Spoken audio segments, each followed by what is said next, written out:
cherish all the time you spend, you tuned in to. It's time again, you cherish all the time you spend, you tuned in to. It's the #1 podcast. The topics of discussion when we broadcast. So all them artificial man jokes, we do it natural from the concrete to a public standpoint. Real, wherever you're from, life is coexistence, but to know the real, you just gotta listen. Wherever you're from, life is What's up, everybody, and welcome to the 52 Scott Podcast for another episode of Black Friday. I'm your host, K Money, and in the building with me, my co-host, Freddie G, Flash, and Comedian 96. Collectively, we are the Minds of Men. You can find us on Twitter at 52 Scott Podcast, Instagram and Facebook, the 52 Scott Podcast. And if you're on YouTube, please don't forget to like and subscribe. Welcome, fellas, to another Black Friday. Today, man, I wanted to talk about generational poverty, which is a phrase that I don't think we hear much of, but I think we've experienced and seen a lot of it. Versus generational wealth. There's a gap that I feel trying to close that gap, and I feel that the generational poverty, well, let me back up. As a child growing up in the hood, I feel like I was a victim, and all I saw was generational poverty. I saw the same thing. It was a pattern, and I couldn't figure out why that pattern was never being broken. The only rich people I could recall seeing back then were athletes, which I only knew one professional player. So the thought of breaking that cycle for me didn't come easy. I felt like if there's a word I'm looking for, it just hadn't jumped in my head yet. But nowadays the spectrum is it's a lot broader than it was when we were kids. The limit to what you can achieve to become successful in life, right, seems more obtainable now versus when I was a child. So to break the that generational poverty line, I felt going to the military probably would have been my best opportunity to I'm not gonna say to bring generational wealth, but put me in a better position, and opportunity to where I possibly could work towards that goal. Right. And again, back in my day, the only people that I think we really saw breaking that pattern on that line was either you were an athlete, or a musician, and more or less, I think I saw more athletes than I did musicians. Right. How do you fellas think about that gap, and us bridging it? We do see a lot more well-off black folk now than we did back in our younger days. I agree with that. But the way we're spending our money, is it really being is it staying is it becoming generational wealth, or is it temporary? And we're running out of money and ending up back in that generational poverty stage, if that makes sense. It makes sense, and I'm gonna tell you why. Because yes, we are bridging the gap. We got a lot of different. Let's just say there are higher income black families more now, right, than then. So yeah. Generational wealth is well upon coming. It's just going to take which one of them to realize, okay, what we really have, and boom, So I do think it helps, and it can bridge where hopefully you wouldn't go back to generational poverty after. I mean, because you've heard of athletes that you think during their career they made several million, Yeah. and now you hear that they're bankrupt, which I understand. Right. That may be strategically done in some cases, but there are some that are actually broke. Right. And after you didn't heard they made this much money throughout Right. their career, and then all of a how the sudden, hell you broke? Yeah. Yeah. It happens. I think we're in a mix. Our generation, actually, that I'm speaking of. I think we are in it's sort of like a balancing scale between. There was a story a guy told me one time. He says, "I drive a Porsche," and then he says, "My son will drive a Lamborghini, but then his son will drive a Hyundai." And I was like, I don't get that. I thought you would go up. He said, no, because that one son driving Hyundai, he'll be building again. I think our generation is at stage 2 and 3 at the same time, because we have people that stay with their moms, 30, 40 years old, ain't did nothing. Mm-hmm. Their mom got a paid off house. Or don't. And once that mom passes away, he ain't got nothing going for himself, or she, or whoever. They're gonna lose the house, right? Then you have us on the panel who are building for the next generation.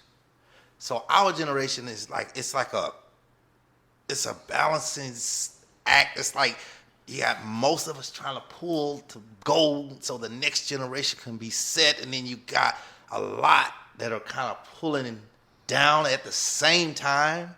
So it's like a balancing act. It's kind of hard to speak. Because each of us know a person in each situation they're doing good, and some like, come on, bro, what you did with your life? You know what I mean? I think that all of this boils down to education. Yeah. You know better, you do better. Right. Being smart with your money. So K-Money, I heard you mention, well, you said that, you can't understand how you're a pro athlete and you got all this money and then you end up broke. After making millions. A lot of that has to do with not knowing financial literacy. Yeah. You got this money and you're not understanding that I got to pay taxes on these millions. I'm not actually paying these taxes, so now I'm being penalized. And it's costing me millions and millions on top of these millions that I'm making to do this. Then you got people that doesn't put away and invest. So unfortunately, man, a lot of our people in our community, we want it. Give me my shit right now. I'm finna give y'all a personal story, right?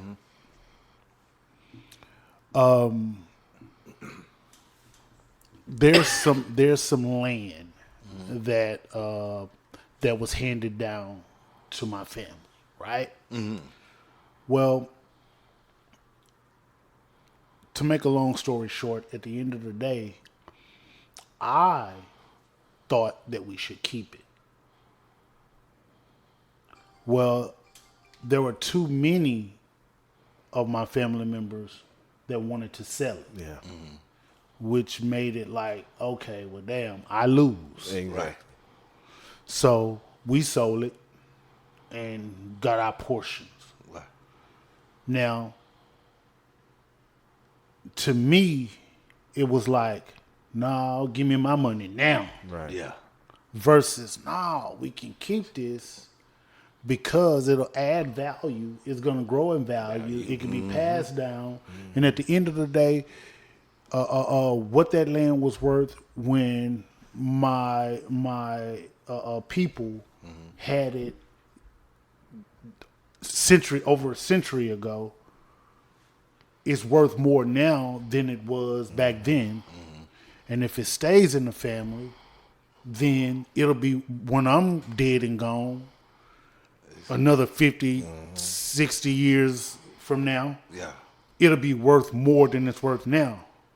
So that's creating wealth, that wealth. The pattern or the road Yeah, to exactly. generational wealth. Yeah, and so if you know better, you do better. That's crazy because the old heads didn't see it that way. And it's probably worth more now if you'd have waited till right now. That's what, and education, like you say, if you know better, do better, which is very, a very true statement. But I do got one question on that though. Who was paying taxes on that land? That's probably that. Well, 'Cause if it was one person, you know what or we if it- went through. Here's the thing, though. Here's the thing. That was kind of discussed, Okay. and so it was kind of ironed out to where each one will be responsible for X amount of dollars. Okay.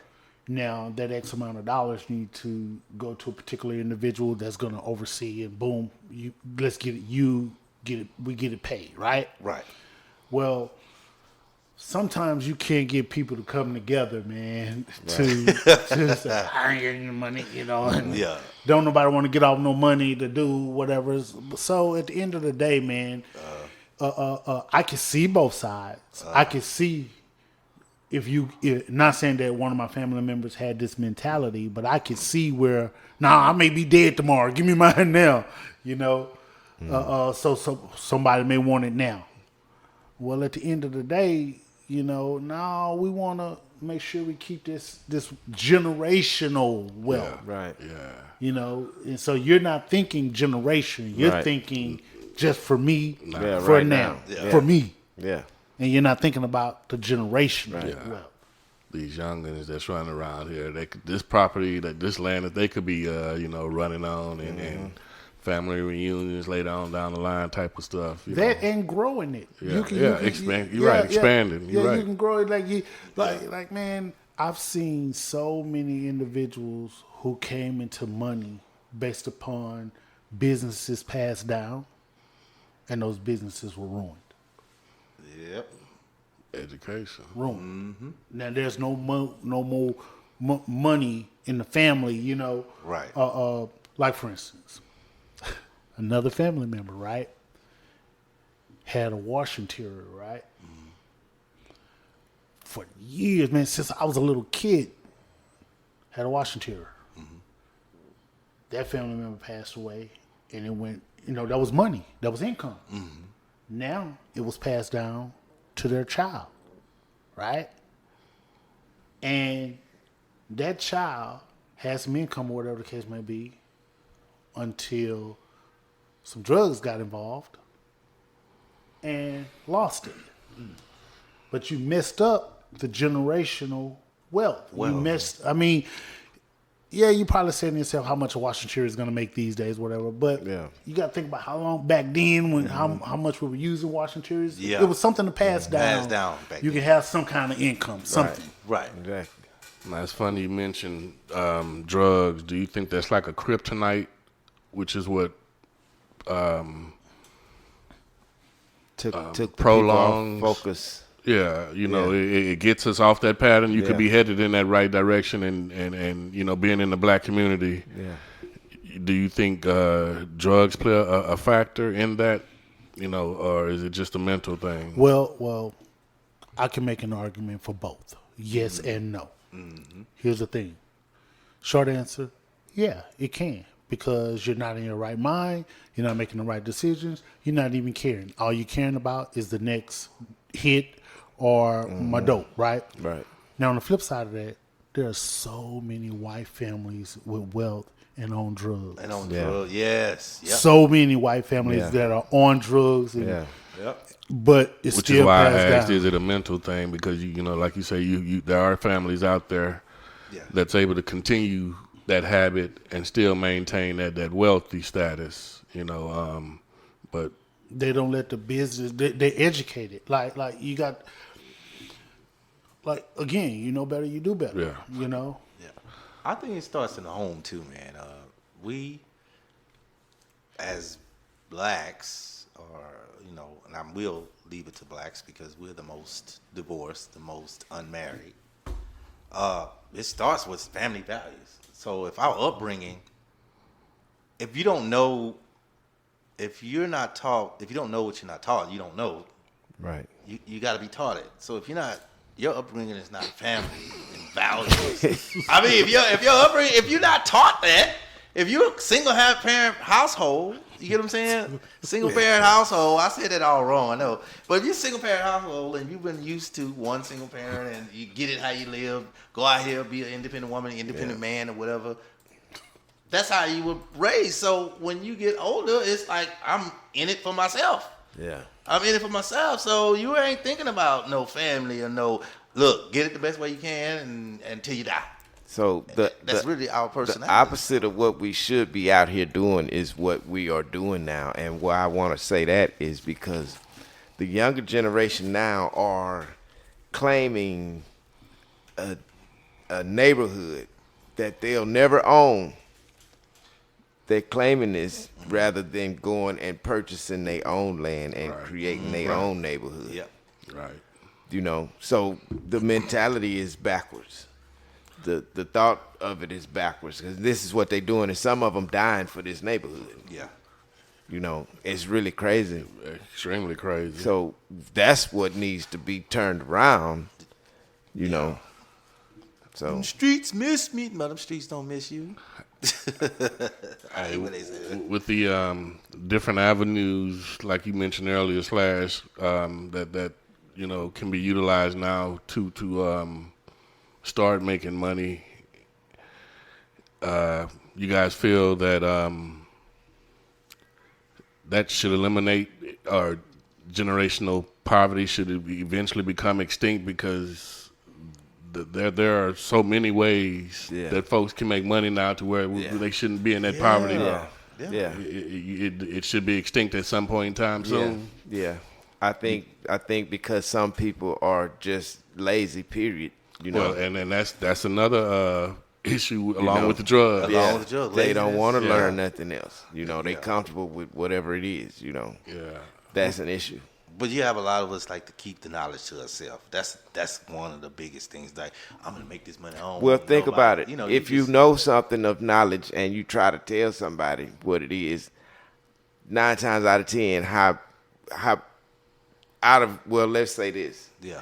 Out of a scale of 1 to 10, how many times do you think that person gonna do it? Out of a scale of 1 to 10, are they most likely to do it being 10? 2 out of 10. I'll say 2 out of 10. Or less or not gonna do it at all? Most likely 0. 2. Likely, unlikely to do it 8. Most likely 2. That's what I say. It's so gonna like be a 20% chance you might do it. Yeah. Man, believe it or not, man, this is gonna sound crazy, man, but a lot of people in our community, they're unwilling to learn. Right.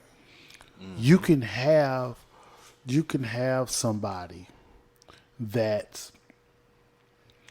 wanting to teach somebody, hey, I learned how to fish. And now that I know how to fish, I can eat for the rest of my life. Now, and rather me giving you these fish for you to eat now, I want to teach you how to fish. Are you willing to learn how to fish? A lot of people, man, I ain't got time to be doing this shit, man. You get the fish right there. How many? And so they're unwilling to learn. Right. They're They don't wanna unwilling to learn. learn. True. Here's another true story. I like to hang out on the block every now and then, just to see some of my buddies, you know. And for the avid listeners of the show, you know, I live in the suburbs now, so but I love going to Third Ward and kind of hang out on the block every now and then, just to say what's up and show my face. But I keep it moving, not like hanging tough, right? Yeah. So it was a heated conversation when I pulled up, right? And I'm listening. So got my car wheels are turning. So I asked a particular individual, I said, hey, man, what if I told you I would give you $4 million and all you had to do was get your bachelor's degree? I would give you $1 million a year. You got to pass the class. You got to pass with a C average. Yeah. And you enroll automatically to Texas Southern University. give you $4 million. You get $1 million a year. You got to pass with a C average. Do you think you could do it? And you got to bring your grades. You got to show me your grades. Here's what came out that Joker mouth. That Joker said, I'll do it for a little bit, but man, I'll get somebody to do my work and get somebody to do it for me, and I pay them. Yeah. I pay them if I'm getting $1 million a year. I pay them about $100,000 to do it. And then see, you already trying to get over it. Trying to get over It's the mentality. Yeah. All right. He already. I don't say if you use that energy to actually do the work. Shout out to Pooh. You use that energy actually to do the work instead of actually figuring out a scheme to make it easy for you. Right. And just do it yourself. It'll be a lot better, man. I mean, a lot of people, I think you're right. Try to get out of it. They don't want to learn. Don't want to do. I'm Man. going to wiggle out of it and still get paid. Quick money. Yeah, They want it fast sooner than later. Yeah. Quickly. Don't want to put the work in. They don't want to put no work in. Yeah. Rather scam than hustle. Now, on the flip side of that, man, I don't want to. I mean, I can only speak of my community because I'm in it. But I'm sure there's other communities that's The same way. They got somebody up in there doing it, but it just seems like it's just us, though. It is. I mean, think about it. It's all communities. I'm serious. You see Hispanics live together. You see Asians live together. They can be 4, 5, 9, 10, 20 people in the house. But blacks, if you're able to live with somebody, trust and believe you will be talked about within the first 2 weeks. And it don't work out every time. Like I say, you man, can't see it. It's a pattern that we've seen, and I feel like, it the way times are now, it's no reason why it should even be existing, because again, there are so many ways that folks can make money in this day and age. Right. Too easy. So I was just wondering, because, like Freddie G was just mentioning, sometimes he rides around and go back to the old hood. Right. And when you go back to the old hood, you do see some changes going on, they and make it gentrification change. and all of that, Yeah. but you still see The same. some poverty. victims of generational Yeah, poverty, you because still these are people see it. that you went to school with, probably their uncles and Right. things of that nature, but you see their family still living Still in poverty. these, Sitting on the same porch. and it's kind of sad, Yeah. because you would think at some point in time somebody, Would have gotten out of there, man. if by this was now. if this was a big family, you would have thought somebody would have figured it out. educated and made a way out. Figured Because right. the first thing that comes to my mind when I see it is, how are the bills getting paid? Seriously. It's government. I mean, if y'all all sitting on the porch, who at work? Nah, from Splash, you just said something. Government. It's government. A lot of people, unfortunately, like the government taking care of them. Yeah. That free money. That's just what it is. And that's another mental thing. You get comfortable and just rather get Do that nothing. easy money Get the and take easy advantage money. of the government. take And people are finding ways ways to do it. Yeah. Yeah. But here's the thing, though. Yeah, you have people taking advantage of the government, but there are steps and channels you have to go through to get to the money for the government to give you the money. And those people are spending time and energy and learning how to go and get this money. But when it's time to learn, doing something You else, get life money. yeah. You could use that same energy to pick up the degree in as a doctor. I'm gonna get around the government. Yeah, that's I'm gonna sad. study how to get around the government, but I won't study how to be a neurosurgeon. Okay. But it's sad, man. But I'm glad to hear you fellas do think that generational poverty eventually will become extinct. Hopefully that'll happen sooner than later. Today's black fact you can't take back. Today's black fact is the first black billionaire, who happens to be Robert Johnson, who co-founded BET, and he became a billionaire at the age of 75 in 2001. Thanks to the sale of his cable station, BET, Forbes magazine reports. Oprah Winfrey became the first female black billionaire. Those are Black Facts. This concludes another Hot Black Friday episode. And be sure you tune in next week for Music Monday. Don't forget to follow us on Twitter at 52 Scott Podcast, Instagram and Facebook, The 52 Scott Podcast. And for all you YouTubers, don't forget to like and subscribe. We do it now.